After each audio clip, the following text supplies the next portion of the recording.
때가 이름에 예수께서 사도들과 함께 앉으사 이르시되 내가 고난을 받기 전에 너희와 함께 이 유월절 먹기를 원하고 원하였노라. 내가 너희에게 이르노니 이 유월절이 하나님의 나라에서 이루기까지 다시 먹지 아니하리라 하시고 이에 잔을 받으사 감사기도 하시고 이르시되 이것을 갖다가 너희끼리 나누라. 내가 너희에게 이르노니 내가 이제부터 하나님의 나라가 임할 때까지 포도나무에서 난 것을 다시 마시지 아니하리라 하시고 또 떡을 가져 감사기도 하시고 떼어 그들에게 주시며 이르시되 이것은 너희를 위하여 주는 내 몸이라. 너희가 이를 행하여 나를 기념하라 하시고 저녁 먹은 후에 잔도 그와 같이 하여 이르시되 이 잔은 내 피로 세우는 새 언약이니 곧 너희를 위하여 붓는 것이라. 이 말씀은 살아계신 하나님의 말씀입니다. 아멘. 네, 이번 주 말씀은 제가 지난주에 특별한 은혜를 받아서 그 특별한 은혜를 간증하고 또 그 은혜와 더불어 주신 말씀이 있어서 함께 나누고자 준비했는데요.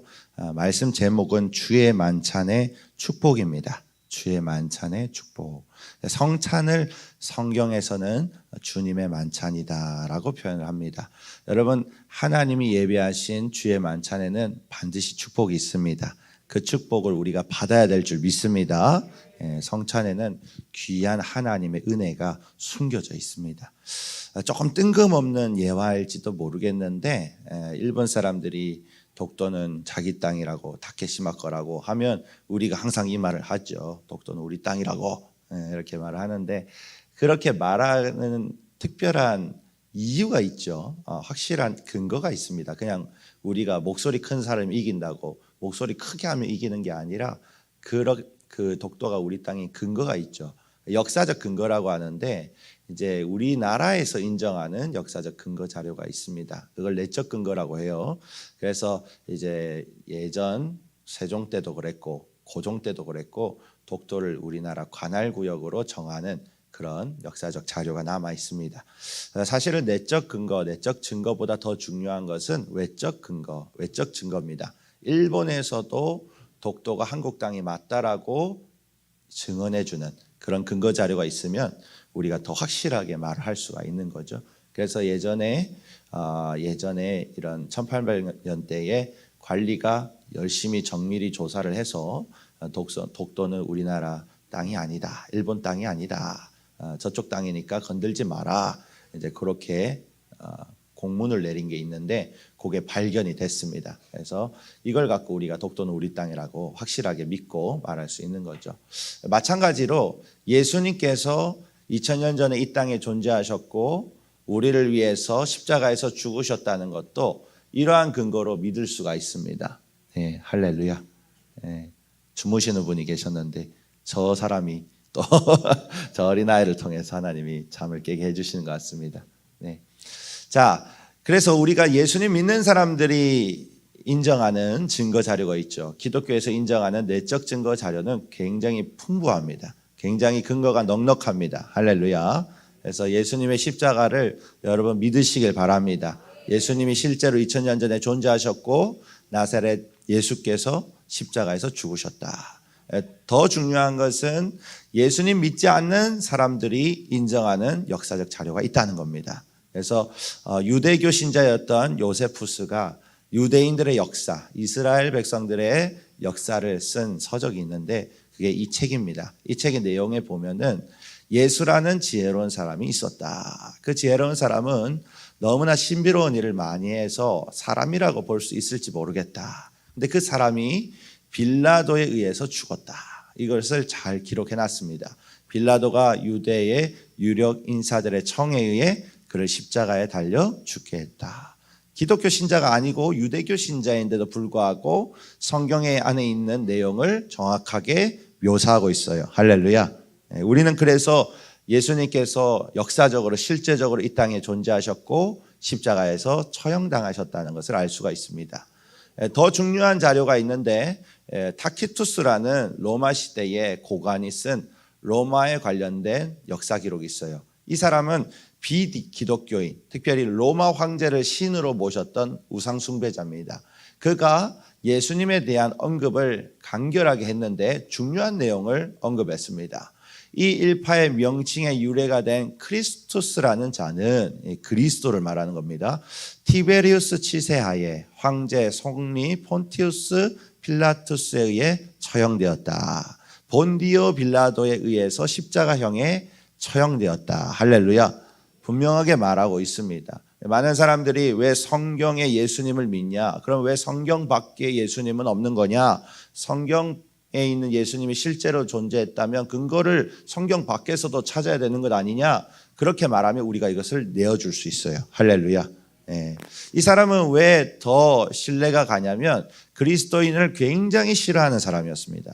로마 지역에 그리스도인들이 늘어나고 있을 때 그것을 언급하면서 굉장히 부정적인 감정을 여과없이 드러내고 있습니다. 그래서 그것은 평소부터 꺼림칙한 행위로 세상 사람들이 증오하며 크리스토스 신봉자라 부르는 자들이었다. 세계에서 마음에 안 드는 파렴치한 것들이 모두 흘러 들어오는 이 수도에서조차 극도로 창궐하고 있었다. 그렇게 적어놓은 걸 봤을 때 실제로 예수님은 2000년 전에 이 땅에 오셨어요. 할렐루야. 우리를 위해서 십자가에서 피 흘려 죽으셨다는 것을 여러분 믿으시길 바랍니다. 사람을 보면 어떤 사람은 영적으로 민감한 사람이 있기 마련이고 어떤 사람은 이성적이고 논리적인 사람이 있어요. 유전적으로 그것을 타고받을 때도 있습니다. 저도 저희 아버지가 법을 공부할 만큼 굉장히 이성적이고 논리적이신 분이신데 제가 좀 그런 것을 물려받은 것 같아요. 여러분 하나님은 그 사람들을 만나실 때 인격적으로 만나셔요. 할렐루야. 인격적으로. 그 사람이 어떤 성향인지를 우리 창조주이신 하나님은 다 알고 계십니다.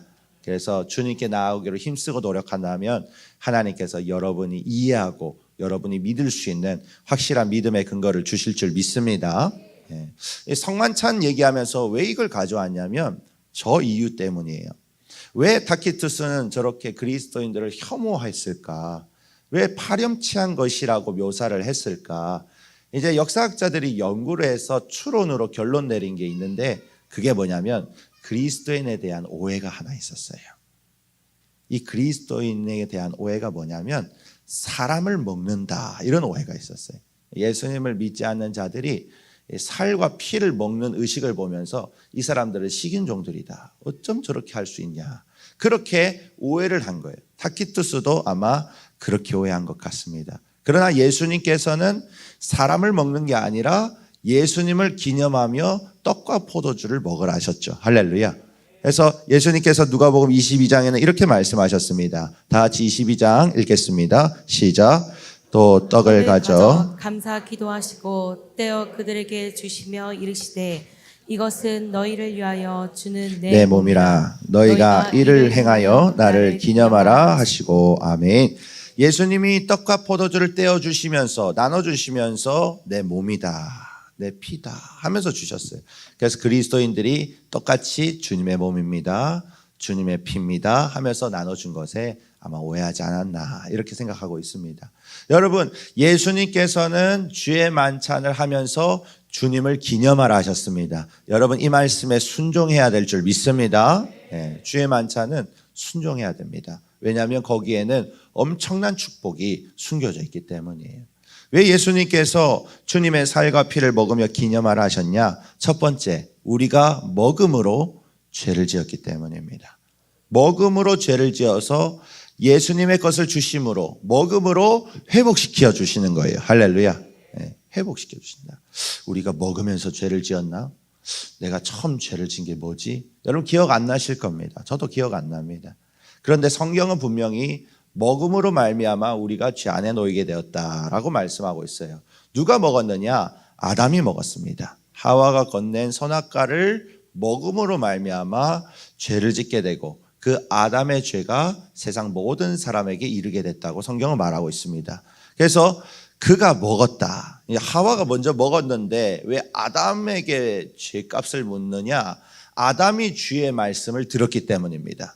동산에 있는 모든 나무의 과실을 먹어도 좋지만 선악을 분별하는 선악과는 먹으면 안 된다. 먹으면 네가 죽을 것이다. 분명히 하나님이 아담에게 경고하셨어요. 그런데 뱀이 나타나서 하와와 아담에게 뭐라 말합니까? 죽지 않는다. 이 사단은 속이는 영이잖아요. 죽지 않는다. 네가 그걸 먹으면 눈이 밝아져서 하나님처럼 분별하게 될 것이다. 그렇게 말한 거예요.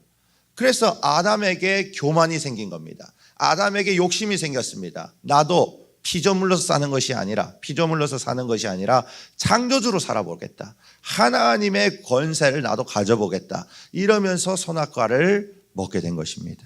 그래서 아담이 그 죄값을 묻는 거예요. 아담에게 하나님이 죄값을 물으시는 거예요.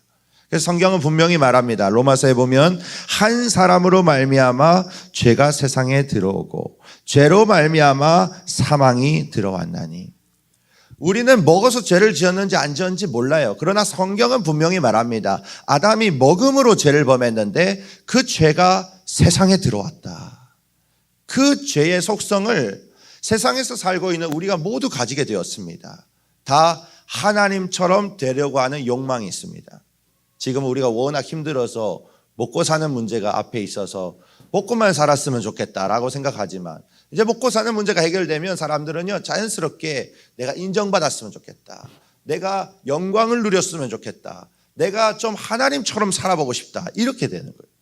그래서 결국에는 인정받고 받다가 하나님 위치를 탐내는 그런 욕심을 우리도 아담처럼 갖고 있는 것이죠.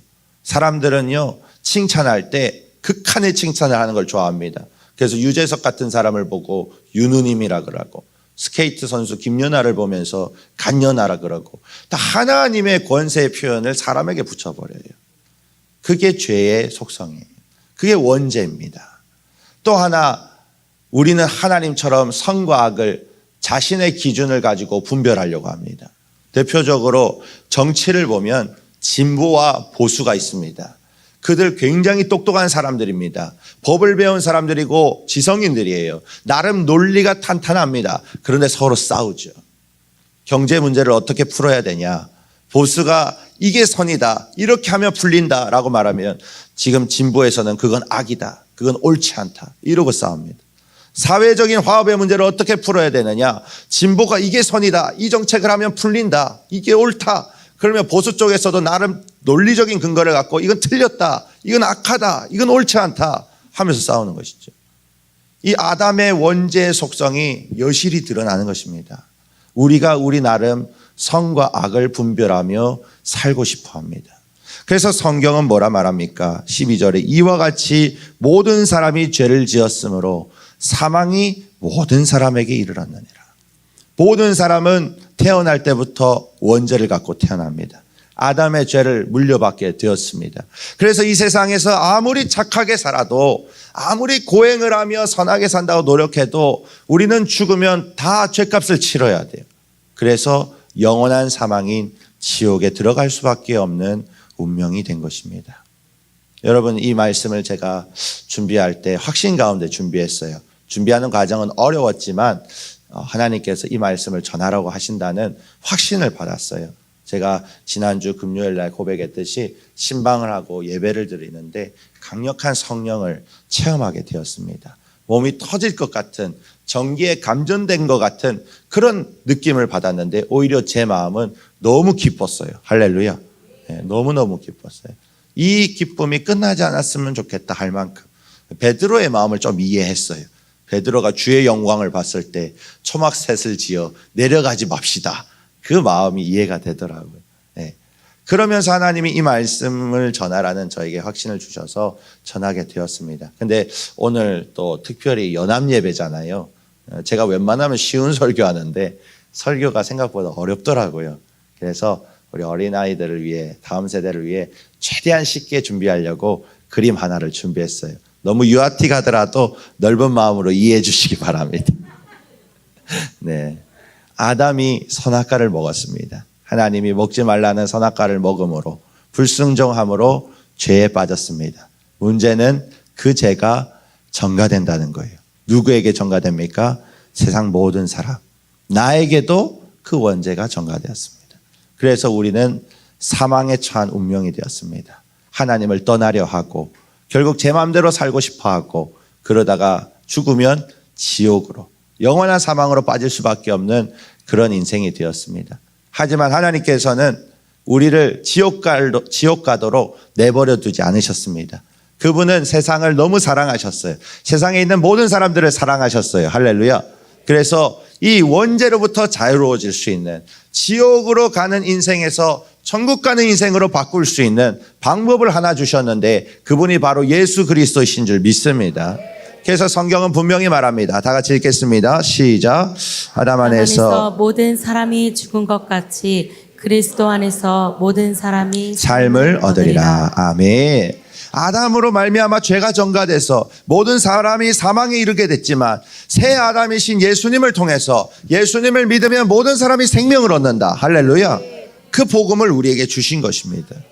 그래서 우리가 만약 죄를 범해서 사망에 처한 인생이라 할지라도 이 메시지를 듣고 이 복음의 말씀을 듣고 예수를 그리스도로 믿는다면, 또 그 믿음으로 말미암아 주님 앞에 회개하고, 할렐루야, 또 마음을 열어 예수님을 그리스도로 영접하고 또 예수의 이름으로 침례를 받으면 하나님께서 해결해 주시는 거예요. 어떻게 해결해 주십니까? 바로 우리의 죄를 예수님이 다 짊어지십니다. 예수님이 십자가에서 어린 양처럼, 흠없는 어린 양처럼 우리의 모든 죄를 전가받아 짊어지십니다. 그리고 피 흘려 그 생명값으로 우리의 죄값을 지불해 주십니다. 그분은 이 땅에 오셔서 2000년 전에 이 땅에 오셔서 한 번도 주의 말씀을 어기지 않았습니다. 사람은 다 주의 말씀을 어기며 살았어요. 양심을 어겼잖아요. 그런데 예수님은 태어나서 십자가에 죽으실 때까지 한 번도 죄를 짓지 않으셨어요. 할렐루야. 그래서 흠없는 어린 양처럼 우리의 죄를 다 전가받으시고 피 흘려 죽으셨습니다. 그래서 성경은 예수님이 바로 마지막 아담 되신다라고 말하고 있습니다. 성경 말씀 다 같이 읽겠습니다. 시작. 마지막 아담은 살려주는 영이 되었나니. 아멘. 그렇습니다. 예수님께서는 우리를 살리시는 분이세요. 할렐루야. 옛 아담은 우리를 죄에 빠지게 만들었고 지옥 가게 만들었지만, 새 아담이신, 마지막 아담이신 예수님은 우리를 살리시고 우리를 죄 사함 받게 하시고 천국 가게 인도해 주신 줄 믿습니다. 네, 그렇습니다. 그러면서 그 마지막 아담 예수님께서 우리에게 먹을 것을 알려주시는 거예요. 너희가 나의 살과 피를 먹어야 된다. 그래야 생명을 받는다. 할렐루야. 그래야 죄의 저주에서 끊어지게 된다. 죄의 사슬이 풀리게 된다. 예수의 살과 피를 먹으면 믿음을 가지고 믿음이 선행돼야 됩니다. 예수를 그리스도로 믿는 자는 행동을 하게 되어 있습니다. 주님의 말씀을 듣게 되어 있습니다. 예수님이 살과 피를 주시면서 먹으며 나를 기념하라, 할렐루야, 하셨기 때문에 우리는 순종하면 됩니다. 그렇게 순종할 때에 예수님의 죄 없으심, 예수님의 거룩한 의가 우리에게 전가돼요. 그래서 우리는 여전히 부족하지만, 또 넘어지는 죄를 범하지만 예수의 의로 옷 입혀져가지고, 예수의 의가 나에게 덧입혀져가지고 우리는 우리의 열심과 우리의 거룩함으로 천국 가는 것이 아니라 예수님의 순종과 예수님의 의로우심으로 천국 가게 될 줄 믿습니다. 여러분, 이게 복음입니다. 이게 복음. 이 귀한 복음에 예수님이 너희가 먹음으로 죄를 지었기 때문에 먹음으로 의로워져야 된다라고 말씀하십니다. 다 같이 읽겠습니다. 시작. 하나님께서 아멘. 그렇습니다. 한 가지 놓치지 말아야 될 것은 우리는 믿음으로 구원받습니다. 그런데 믿는 자는 반드시 순종합니다. 이 말은 신학적으로 대칭 구조라서 이렇다, 그게 아니라 예수님이 친히 말씀해 주신 구절에 있기 때문에 이런 것입니다. 그래서 요한복음 6장에는 이렇게 말하죠. 인자의 살을 먹지 아니하고 인자의 피를 마시지 아니하면 너희 속에 뭐가 없다고요? 생명이 없다. 반대로 주님의 살을 먹고 주님의 피를 마시면 우리 안에 무엇이 있습니까? 생명이 있는 거예요. 할렐루야. 그렇습니다. 내 살을 먹고 내 피를 마시는 자는 영생을 가졌다. 마지막 날에 주님께서 우리를 다시 살려 천국으로 인도해 주실 줄 믿습니다. 55절에 보면 내 살은 참된 양식이요 내 피는 참된 염려로다. 자, 56절 읽겠습니다. 시작. 내 살을 먹고 내 피를 마시는 자는 내 안에 거하고 나도 그의 안에 거하나니. 아멘. 믿음으로 성찬에 참여한 자는, 주의 만찬에 참여한 자는 주님이 우리와 함께 하셔요. 할렐루야. 아멘. 우리도 주님 안에 거하게 되는 것입니다. 아멘. 57절 보면 나를 먹는 그 사람도 나로 말미암아 살리라. 이 몸과 피는, 이 떡과 포도주는 하늘에서 내려온 것이다. 이 떡을 먹는 자는 영원히 살게 될 줄 믿습니다. 아멘. 그래서 우리가 성찬을 해야 되는 것입니다. 아멘. 믿음이 있는 자들, 예수를 그리스도로 믿는 자는 주님의 만찬을 통해 주님의 은혜를 묵상하고, 내가 성찬에 참여함으로 치유된다. 내가 성찬에 참여할 때 하나님이 우리를 의롭게 만들어 주신다. 아멘. 이것을 깨닫고 언제나 참여하며 감사해야 될 줄 믿습니다. 네. 두 번째로 우리가 왜 주님의 살과 피를 먹어야 되느냐, 왜 기념해야 되느냐, 예수님과 하나됨을 알려주시기 위해서입니다. 아멘. 금방 읽었던 56절 말씀해 보면 너희가 내 안에 거하고 내가 너희 안에 거할 것이다. 하나 된다는 것입니다. 자, 말씀 보겠습니다. 고린도전서 읽겠습니다. 시작. 우리가 축복하는 바 축복의 잔은 그리스도의 피에 참여함이 아니며 우리가 떼는 떡은 그리스도의 몸에 참여함이 아니냐. 아멘. 자, 주님의 피와 주님의 몸을, 떡과 잔을 먹고 마실 때 함께한다, 참여한다고 성경은 말하고 있습니다.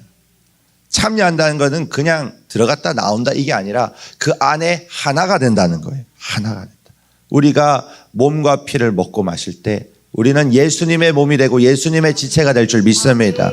여러분, 교회는 주님의 몸입니다. 할렐루야. 여기 적혀 있잖아요. 교회는 주님의 몸이다.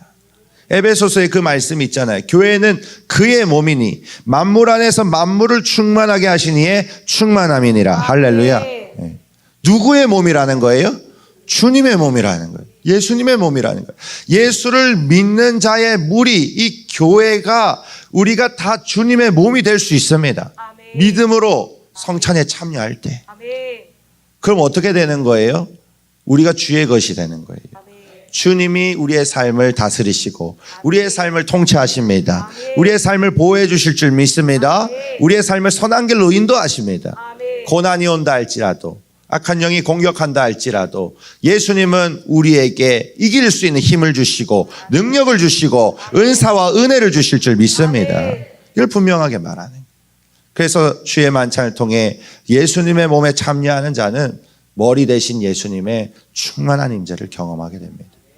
제가 지난주일 예배를 드리면서 이사야 53장의 말씀을 나누고 성찬의 의미를, 그때는 시간이 적었기 때문에 간단하게 나누고, 우리가 먹어서 죄를 지었지만 예수님은 먹음으로 우리의 죄를 해결해 주십니다.